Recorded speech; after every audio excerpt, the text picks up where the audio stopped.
Le golfe du Bassin Bleu, c'est un golfe qui a été créé en 1992 hein, à l'ouest de l'île, la région la plus sèche, la plus aride, mais la plus ensoleillée. Donc c'est vrai qu'on pratique 365 jours sur 365.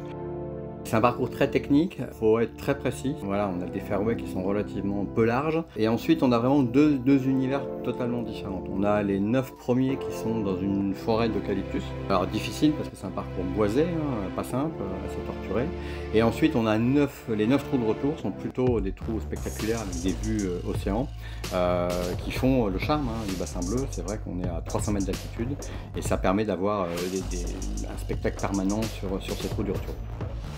Le trou le plus beau c'est sûrement le 8 parce qu'il est finalement face à l'océan, c'est exceptionnel. Après on a un par 3 dit la fenêtre, hein, qui est un petit par 3 qui est en sortie de cette forêt d'eucalyptus assez étonnante.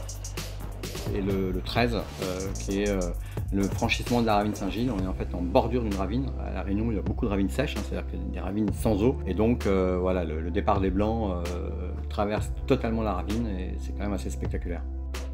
On est sur 75 hectares, bon, ce qui est quand même assez raisonnable hein, pour un 18 trous. Mais non, on a des fairways qui sont peu larges, il faut quand même être extrêmement précis. Hein.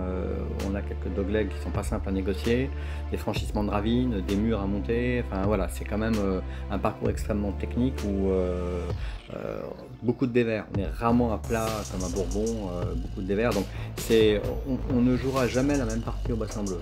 Chaque partie est différente parce que finalement on n'a pas un mètre carré identique. Donc c'est ça qui fait sa particularité, c'est que finalement chaque partie est une nouvelle partie.